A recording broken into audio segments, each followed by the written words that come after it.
इस कहानी की शुरुआत में मिगेल नाम का लड़का अपने परिवार की कहानी सुनाता है। वो बताता है कि सालों पहले एक परिवार था जिसमें जो डैड थे वो एक म्यूजिशियन थे, इसीलिए उनका परिवार बहुत खुश था। लेकिन वो दुनिया तक अपना म्यूजिक पहुंचाना चाहते थे, इसीलिए वो एक दिन गिटार लेकर घर से निकल गए और वो लौटकर कभी नहीं आए, जिससे उनकी वाइफ अकेली पड़ गई। उन्होंने उस म्यूजिशियन के गम में एक आंसू नहीं बहाया और म्यूजिक से हर तरह का नाता तोड़कर अपनी कमाई का एक नया जरिया ढूंढा। उन्होंने जूते बनाने का काम सीखा। वो बहुत ही अच्छे अच्छे जूते बनाने लगी। फिर उन्होंने ये काम अपनी बेटी को सिखाया, फिर उसकी बेटी ने ये काम उसके बेटे को सिखाया। इसी तरह से जूते बनाना उनके परिवार की परंपरा बन गई। जैसे जैसे उनका परिवार बड़ा होता गया, उनका बिजनेस भी बढ़ता रहा। जिस परिवार को म्यूजिक ने बर्बाद किया था, उसे जूतों ने आबाद किया। फिर मिगेल हमें बताता है कि उस म्यूजिशियन की वाइफ और कोई नहीं बल्कि उसकी परदादी इमेल्डा है, जो उसके पैदा होने से बरसों पहले गुजर गई, और उनकी बेटी कोको उसकी परदादी है, जो आज भी अपने डैड को याद किया करती है। मिगेल अपनी परदादी से बहुत प्यार करता है और उनके साथ खेलता है, मस्ती करता है। फिर मिगेल अपनी दादी के बारे में बताता है, जो बड़ी दादी कोको की बेटी है। वो अपने घर को बिल्कुल परदादी इमेल्डा की तरह चलाती है और उन्हें भी म्यूजिक से सख्त नफरत है, इसीलिए उनका पूरा परिवार भी म्यूजिक से नफरत करता है। लेकिन मिगेल ऐसा बिल्कुल नहीं है, उसे म्यूजिक से बहुत लगाव है। वो अपने काम पर निकल जाता है, क्योंकि हर दिन वो स्कूल से आने के बाद जूते पॉलिश करने जाया करता था। मिगेल एक डॉग को रोजाना खाना खिलाया करता था, जिससे वो दोनों काफी अच्छे दोस्त बन गए। उस डॉग का नाम दांते था। मिगेल हमें बताता है कि उसके म्यूजिक पसंद करने की वजह दुनिया के सबसे बड़े musician Ernesto de la Cruz है, क्योंकि जब भी वो गाना गाते थे तो लोग उनकी आवाज पर झूम उठते थे।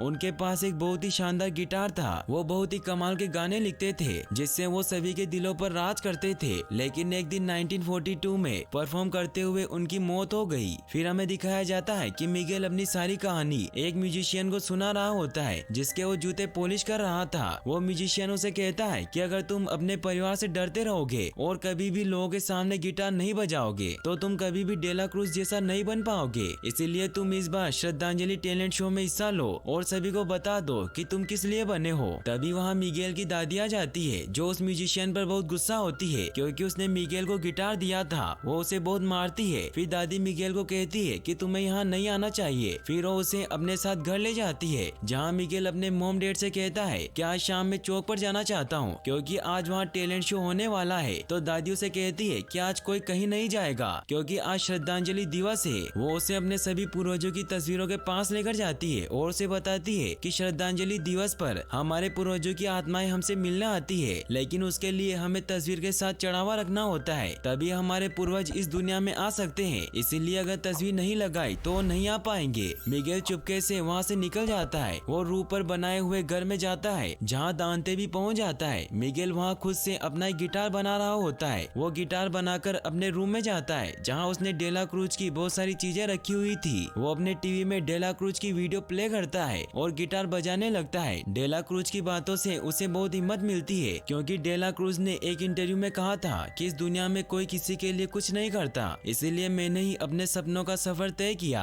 उन्हें पाने की कोशिश की और सपनों की मंजिल हासिल की। इस बात से मिगेल में बहुत कॉन्फिडेंस आ जाता है। वो डिसाइड करता है कि वो चौक पर जरूर गाएगा, इसीलिए वो अपना गिटार लेकर निकल जाता है। बाहर सभी श्रद्धांजलि दिवस की तैयारी कर रहे होते हैं, क्योंकि आज श्रद्धांजलि दिवस था। मिगेल वहाँ से निकल ही रहा होता है कि उसे उसकी दादी दिखाई देती है, तो टेबल के नीचे गिटार और दांते को छिपा देता है। तभी वहाँ दादी और उसके मॉम डैड आ जाते हैं। वो उसे कहते हैं कि अब से तुम हमारे साथ कारखाने में काम करोगे। इसका मतलब ये है कि अब तुम जूते चमकाओगे नहीं बल्कि जूते बनाओगे। तो मिगेल उन्हें कहता है कि मैं अच्छे जूते नहीं बना पाऊंगा। तो उसके डैड उसे समझाते हैं कि हुनर परिवार को रियासत में मिलता है। तो मिगेल को उनकी बात माननी पड़ती है और उसके मॉम डैड और दादी वहाँ से चले जाते हैं। तभी दांते को वहाँ खाने की स्मेल आती है और वो वहाँ रखी चीजों को खाने लगता है। मिगेल ये देखकर दांते को रोकने लगता है, जिससे गलती से उसकी परदादी इमेल्डा की तस्वीर नीचे गिर जाती है। मिगेल इससे काफी डर जाता है और जब वो तस्वीर उठाता है तो अपने परदादा के हाथ में गिटार देखता है, जो बिल्कुल डे ला क्रूज के गिटार जैसा था। इससे मिगेल बहुत खुश होता है कि डे ला क्रूज ही कोको के पापा थे। वो बाहर आकर सभी को इसके बारे में बताता है कि कोको के पापा डे ला क्रूज थे, इसीलिए अब मैं भी एक म्यूजिशियन बनूंगा। तो सभी उस पर बहुत गुस्सा होते हैं। वो उसे कहते हैं कि तुम पागल हो गए हो। तो मिगेल उन्हें कहता है कि ये तस्वीर famous musician de la Cruz की है। तो मिगेल के डैड उसे कहते हैं कि हम नहीं जानते कि ये कौन थे, बस हम इतना जानते हैं कि ये परिवार को छोड़ने वाला भगोड़ा था, इसीलिए तुम उसके जैसा बिल्कुल नहीं बनोगे। तो मिगेल उन्हें कहता है कि आपने कहा था कि हुनर परिवार को रियासत में मिलता है, इसीलिए मैं म्यूजिक के लिए ही बना हूँ। तो दादी उसे कहती है कि मैं ऐसा कभी नहीं होने दूंगी, लेकिन मिगेल उनकी नहीं सुनता और गिटार बजाने लगता है। तो दादी गुस्से में आकर उस गिटार को तोड़ देती है, जिससे मिगेल बहुत हर्ट हो जाता है और उन्हें कहता है कि मुझे आप सबका साथ नहीं चाहिए। यह कहकर मिगेल वहाँ से भाग जाता है। वो चौक पर पहुँचता है ताकि वो वहाँ गाना गा सके, लेकिन उसके पास गिटार नहीं होता।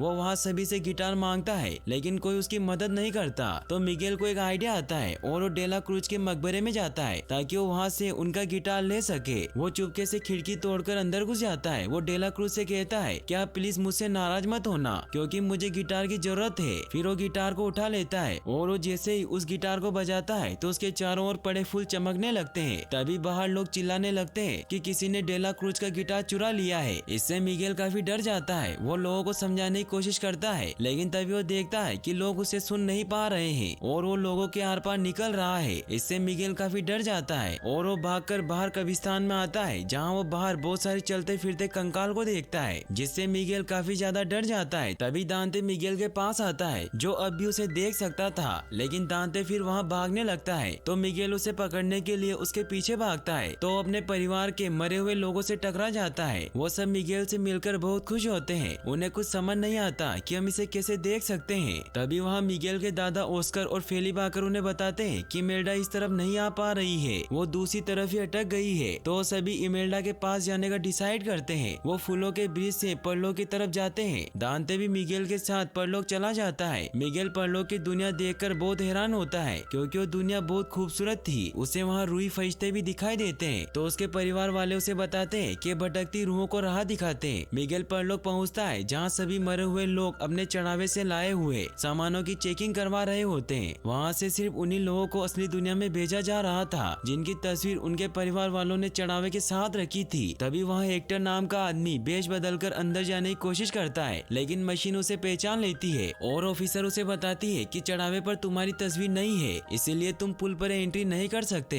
लेकिन वो फिर भी उसकी बात नहीं सुनता और भागकर पुल की दूसरी तरफ जाने की कोशिश करता है, लेकिन वो ऐसा नहीं कर पाता क्योंकि तस्वीर न होने की वजह से वो पुल के ऊपर नहीं चल पाता। गार्ड उसे पकड़ लेते हैं। रास्ते में सभी लोग मिगेल को देखकर काफी डर रहे होते हैं, क्योंकि मिगेल एक जिंदा इंसान था। मिगेल के परिवार वाले मिगेल को डिपार्टमेंट ऑफ फैमिली यूनिवर्स में लेकर जाते हैं, जहाँ सभी अपनी अपनी परेशानी ऑफिसर को बता रहे थे। वहीं हमें इमेल्डा को भी दिखाया जाता है, जो भी ऑफिसर पर बहुत गुस्सा हो रही थी कि तुम्हारी मशीन खराब है, क्योंकि मेरा परिवार हर साल मेरी तस्वीर चढ़ावे पर रखता है। तभी मिगेल के परिवार वाले इमेल्डा के पास जाते हैं और उन्हें कहते हैं कि हम चढ़ावे तक नहीं पहुँच पाए, क्योंकि रास्ते में हमें मिगेल मिल गया। फिर वो एक ऑफिसर के पास जाते हैं, जो उन्हें बताता है कि मिगेल को श्राप मिला है, क्योंकि मिगेल ने श्रद्धांजलि दिवस पर मरे हुए लोगों की चीजें चुराई है। तो मिगेल उन्हें कहता है कि मैं गिटार चुरा नहीं रहा था, वो मेरे परदादा का है। तो उसकी परदादी इमेल्डा उस पर बहुत गुस्सा होती है। वो उसे कहती है कि उस आदमी का हमसे कोई रिश्ता नहीं है, क्योंकि वो हमें छोड़कर भाग गया था। फिर वो सभी से पूछती है कि क्या कोई मुझे बता सकता है कि मैं दूसरी तरफ क्यों नहीं जा पाई। तो मिगेल उन्हें उनकी तस्वीर दिखाता है। तो इमेल्डा बहुत गुस्सा होती है कि तुम मेरी तस्वीर वहाँ से क्यों उठा लाए। फिर वो उस ऑफिसर से पूछती है कि हम इसे वापस कैसे बेच सकते हैं। तो ऑफिसर उन्हें बताता है कि इसे श्राप से मुक्ति दिलवाने के लिए तुम्हें इसे अपने परिवार का आशीर्वाद देना होगा,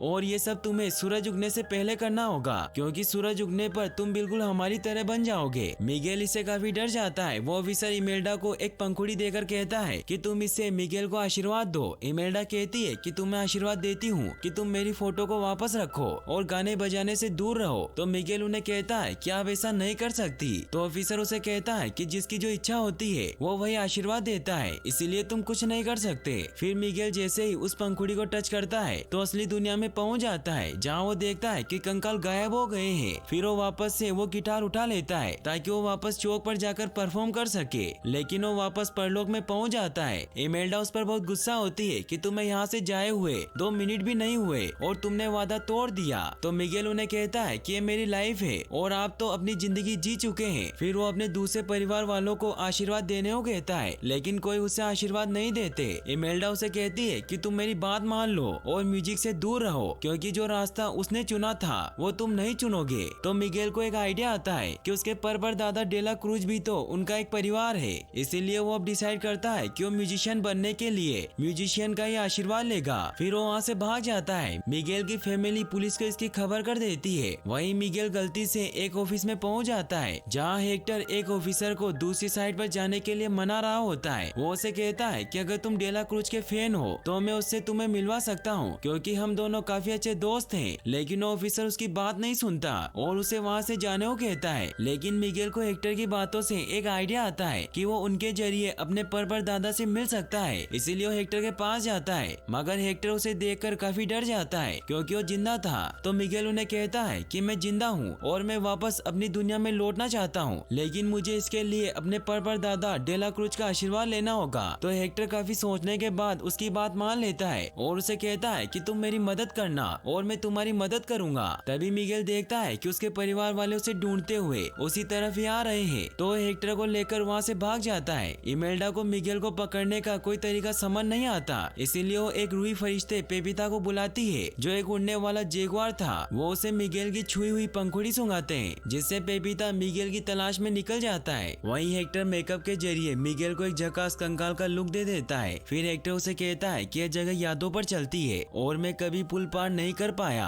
क्योंकि कोई मेरी तस्वीर रखता ही नहीं है, लेकिन तुम मेरी तस्वीर रख सकते हो। फिर वो उसे अपनी तस्वीर देता है तो मिगेल भी उसकी बात मान लेता है। फिर जब वो आगे बढ़ते हैं तो हेक्टर उसे कहता है कि डेला क्रूज से मिलना इतना भी आसान नहीं है, क्योंकि मैंने तुम्हें झूठ कहा था कि वो मेरा दोस्त है और मैं पुलिस को भी झूठ बोल रहा था कि मैं उसे डेला क्रूज का शो दिखाऊंगा। मिगेल इससे बहुत गुस्सा होता है तो हेक्टर उसे कहता है कि मैं कुछ भी करके तुम्हें उनसे मिलवा दूंगा, क्योंकि मैं जानता हूँ कि उनकी रिहर्सल कहाँ चलती है। फिर वो उसे उस जगह पर लेकर जाता है। मिगेल वहाँ एक लेडी से पूछता है कि डेला क्रूज कहाँ है, तो वो बताती है कि डेला क्रूज रिहर्सल में नहीं आते क्योंकि वो इस वक्त अपने टावर में फैंसी पार्टी मना रहे हैं। हेक्टर भी वहाँ आ जाता है। मिगेल उसे कहता है कि तुमने कहा था कि मेरे परदादा यहाँ होंगे, लेकिन वो तो शहर के दूसरी तरफ पार्टी दे रहे हैं। तो हेक्टर वहाँ अपने एक दोस्त से पूछता है कि हम पार्टी में कैसे जा सकते हैं, तो वो उसे बताता है कि पार्टी में सिर्फ वही जा सकता है जिसका नाम लिस्ट में हो। फिर वो मिगेल को कहते हैं कि अगर तुम्हें हर हाल में डेला क्रूज तक पहुंचना है तो तुम डेला क्रूज चौक के म्यूजिक कंपटीशन में हिस्सा ले लो, क्योंकि जीतने वाले को उसकी पार्टी में परफॉर्म करने का मौका मिलता है। मिगेल को यह आइडिया अच्छा लगता है और वो हेक्टर को कहता है कि क्या कोई ऐसा है जो मुझे गिटार दे सकता है। तो हेक्टर उसे एक चचा के पास लेकर जाता है जो कि उनका पुराना दोस्त था। हेक्टर उन्हें कहता है कि मुझे आपका गिटार चाहिए। तो चाचा उसे कहते हैं कि मेरी यादें मिट रही है, इसीलिए तुम मुझे आखिरी बार ये गिटार बजाकर सुना दो। तो हेक्टर उन्हें कहता है कि मैं गिटार बजाना छोड़ चुका हूँ। तो चचा उसे कहते हैं कि अगर तुम्हें ये चाहिए तो तुम्हें गाना तो गाना ही पड़ेगा। तो हेक्टर उनके लिए एक गाना गाता है। वो एक बहुत ही अच्छा गाना गाता है। ये देखकर मिगेल बहुत हैरान होता है। चचा हेक्टर का गाना सुनकर बहुत खुश होते हैं। तभी वो पूरी तरीके से खत्म हो जाते हैं। मिगेल हेक्टर से पूछता है कि उनको क्या हुआ। तो हेक्टर उसे बताता है कि जब जिंदा लोगों की दुनिया में कोई याद करने वाला नहीं बचता तो ये दुनिया भी छोड़नी पड़ती है, जिसे हम आखिरी मौत कहते हैं। और मैं नहीं जानता कि फिर यहाँ से लोग कहाँ जाते हैं। तो मिगेल उसे कहता है कि मैं बाहर जाकर उन्हें याद क्या करूँगा। तो हेक्टर उसे समझाता है कि तुम्हारे याद करने से कुछ नहीं होता। जो हमें उस दुनिया में जानते थे वही हमारे किस्सों को सुनाकर हमारी यादों को जिंदा रख सकते हैं। फिर वो दोनों कंपटीशन के लिए डेला क्रूज चौक पर पहुँचते हैं, जहाँ सभी को बताया जाता है कि इस कंपटीशन में जीतने वाले को डेला क्रूज की पार्टी में जाने का मौका मिलेगा। फिर वो कंपटीशन स्टार्ट करते हैं, जिसमें बहुत से लोग हिस्सा लेते हैं। मिगेल दूसरे लोगों की परफॉर्मेंस देखकर बहुत घबरा जाता है। तो हेक्टर उससे पूछता है कि तुम इतना घबरा क्यों रहे हो। तो मिगेल उसे कहता है कि मैं पहली बार परफॉर्म कर रहा हूँ। तो हेक्टर काफी डर जाता है। वो उसे कहता है कि तुम्हें जीतना ही होगा, तुम्हारी जिंदगी इसी जीत पर टिकी है। फिर वो उसे अच्छे तरीके से परफॉर्म करने की टिप देता है। वो उसे कहता है कि सबसे पहले तुम अपनी घबराहट को दूर करो और फिर जोर से चिल्लाओ। मिगेल जैसे स्टेज पर जाता है तो इतने सारे लोगों को देखकर काफी डर जाता है, लेकिन फिर वो हेक्टर की बातों को याद करता है और नॉर्मल होकर गाने लगता है। वो बहुत ही कमाल का गाना गाता है। हेक्टर भी उसके गाने पर डांस करता है, जिससे सभी उसके गाने पर तालियां बजाते हैं और वंस मोर चिल्लाने लगते हैं। तभी मिगेल के परिवार वाले उसे ढूंढते ढूंढते वहाँ पहुँच जाते हैं। वो सभी से मिगेल के बारे में पूछने लगते हैं। मिगेल उन्हें देखकर बहुत डर जाता है और वो हेक्टर को अपने साथ लेकर वहाँ से जाने लगता है। लेकिन हेक्टर वहाँ मिगेल के बारे में किए गए ऐलान को सुन लेता है कि एक जिंदा लड़का आज ही अपने परिवार को छोड़कर भागा है। तो हेक्टर उसे कहता है कि तुमने मुझे झूठ क्यों कहा कि डेला क्रूज तुम्हारा इकलौता रिश्तेदार है। तो मिगेल उसे कहता है कि मेरे परिवार को म्यूजिक से नफरत है। तो हेक्टर उसे कहता है कि मेरी यादें मिट रही है और मुझे पता नहीं कि मैं कल सुबह तक बचूंगा भी या नहीं, इसीलिए तुम अपने परिवार के पास जाकर यहाँ से जिंदा लोगों की दुनिया में चले जाओ और मेरी तस्वीर रख दो। वो उसे उसके परिवार के के पास लेकर जाने लगता है तो मिगेल उसे कहता है कि तुम मतलबी हो और उसकी तस्वीर वहाँ फेंक कर चला जाता है। रास्ते में इमेल्डा मिगेल को पकड़ने के लिए आ जाती है तो मिगेल वहाँ से भागने लगता है। वो उन्हें कहता है कि आप मेरी खुशियाँ छीनना चाहती है क्योंकि मुझे खुशी इसी म्यूजिक से मिलती है। तो इमेल्डा गाना गाने लगती है। वो उसे कहती है कि मुझे म्यूजिक से पहले बहुत प्यार हुआ करता था लेकिन मुझे एक परिवार चाहिए था, लेकिन मेरे पति को नाम और शोहरत, इसीलिए उन्होंने अपने परिवार को छोड़ दिया। तो मिगेल उन्हें कहता है कि आप मेरा साथ क्यों नहीं दे सकती, परिवार तो साथ देने के लिए ही होते हैं लेकिन आप मेरा साथ कभी नहीं देंगी। ये कहकर वहाँ से चला जाता है। मिगेल डेला क्रूज की पार्टी में जाने का डिसाइड करता है लेकिन गार्ड उसे बिना इन्विटेशन के अंदर जाने नहीं देते। तो मिगेल एक बैंड के लोगों से मदद मांगता है और उनके साथ छिपकर पार्टी में चला जाता है। वो बहुत ही शानदार पार्टी होती है, वहाँ बहुत से लोग होते हैं इसीलिए डेला क्रूज तक नहीं पहुँच पाता। तो मिगेल को एक आइडिया आता है और वहाँ गाना गाने लगता है जिससे सभी उसे देखने लगते हैं। लेकिन तभी मिगेल स्विमिंग पूल में गिर जाता है। ये देखकर डेला क्रूज उसे बचाकर बाहर ले आते हैं। पानी की वजह से मिगेल का मेकअप भी खुल जाता है। मिगेल उन्हें बताता है कि मैं आपका पर्पर पोता हूँ और मुझे आपका आशीर्वाद चाहिए ताकि मैं वापस लौट सकूं और आपके जैसा म्यूजिशियन बन सकूं। तो डेला क्रूज भी बहुत खुश होते हैं कि वो उसका पर्पर पोता है। वहीं हमें दिखाया जाता है कि एक्टर भी बेच बदलकर पार्टी में घुस जाता है। डेला क्रूज मिगेल को सारी जगह घुमाता है और उसे सभी लोगों से मिलवाता है। डेला क्रूज उसे कहते हैं कि तुम भी मेरे साथ मेरे सलाम सवेरा शो में चलो क्योंकि डेला क्रूज का हर साल श्रद्धांजलि दिवस पर सुबह होने से पहले एक शो होता है। मिगेल उन्हें कहता है कि मैं आपके साथ नहीं चल सकता क्योंकि मुझे सूरज उगने से पहले वापस जाना है। तो डेला क्रूज उसे एक पंखुड़ी से आशीर्वाद देने लगते हैं। तभी वहाँ हेक्टर आ जाता है। वो मिगेल से कहता है कि तुमने मुझसे वादा किया था कि तुम मेरी तस्वीर ले जाओगे।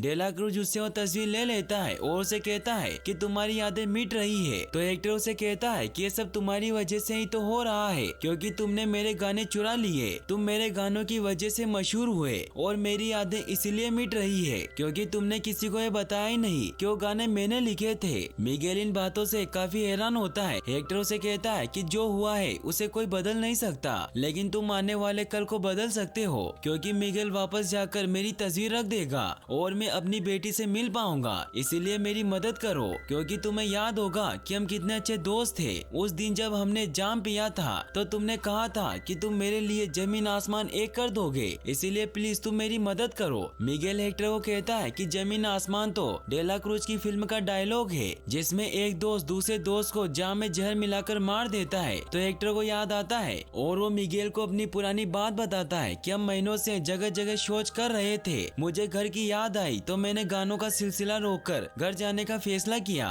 लेकिन डेला क्रूज ने मुझे जाने से मना किया क्योंकि वो मेरे ही गाने गाया करता था। उसने मुझे उस दिन आखिरी बार जाम पिलाया और जब वो स्टेशन पर पहुंचा तो जहर की वजह से उसकी मौत हो गई। इससे एक्टर को बहुत गुस्सा आता है और वो डेला क्रूज पर हमला कर देता है। वो उसे कहता है कि मुझे उम्मीद नहीं थी कि तुम इतना गिर सकते हो। डेला क्रूज सिक्योरिटी को वहाँ बुला लेता है और वो हेक्टर को वहाँ से भेज देता है। डेला क्रूज मिगेल को भी वहाँ से भेज देता है क्योंकि मिगेल को भी उसकी सच्चाई पता चल गई थी और अब वो नहीं चाहता था कि दुनिया को उसकी सच्चाई पता चले। मिगेल डेला क्रूज को कहता है कि मैं आपका पोता हूँ। तो डेला क्रूज उसे कहता है कि कामयाबी का यही तो राज है कि उसे पाने के लिए अच्छा बुरा सब कुछ करो, बस मंजिल हासिल करो। सिक्योरिटी गार्ड मिगेल को नीचे पानी में फेंक देते हैं। मिगेल बहुत परेशान हो जाता है। हेक्टर भी वहीं होता है। मिगेल हेक्टर को कहता है कि तुम सही थे, मुझे अपने परिवार के पास लौट जाना चाहिए था। तभी हेक्टर को कुछ होने लगता है। हेक्टर उसे कहता है कि मेरी बेटी कोको मुझे भूल रही है। तो मिगेल बहुत हैरान होता है कि कोको तो मेरी परदादी का नाम है और वो उसे उसकी तस्वीर दिखाता है। फिर वो उसे पूछता है कि गिटार वाले इंसान तुम हो।